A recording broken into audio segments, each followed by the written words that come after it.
नमस्कार. कविता चौकट. अनेक चौकटी पार करून जगणं येऊन थांबतं एका मुक्त वाटेवर. इथं आता नसते कुठलीच चौकट.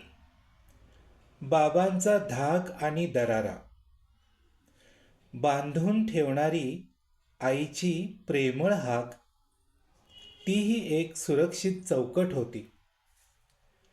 शाळेत गुरुजींच्या हातातली छडी, त्यांचं कान पकडणं असो किंवा शाबासकीची थाप असो, तीही एक चौकट होती, जगण्याचे मार्ग दाखवणारी होती.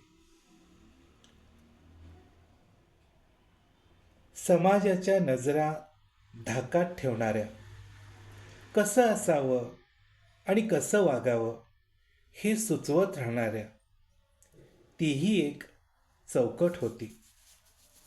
यशोदेनं कृष्णाला उखळाला बांधलं होतं. जुनी साडी आढ्याला बांधून टांगलेल्या झोळीत आईनं आपल्याला निजवलं होतं. तीही एक चौकट होती. या सगळ्या चौकटीतून आता बाहेर पडणं झालंय. मी हे करू का, मी ते करू का, इकडे जाऊ का, तिकडे जाऊ का, असं काही विचारलं नाही तरी आता चालतं. चौकटीतलं जगणं आता कधीच संपलंय. घराबाहेर पडताना मी जाऊन येतो असं म्हटलं तर आतून कुणी आवाज देतीलच असं नाही. कारण तसं घरातल्या चौकटी आता फारसं आपल्याला बांधून ठेवणार नाहीत. आपण उभे आहोत एका मुक्त वाटेवर. आता आपणच आपले वळून यायचं माघारी.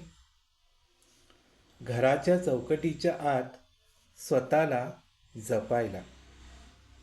धन्यवाद.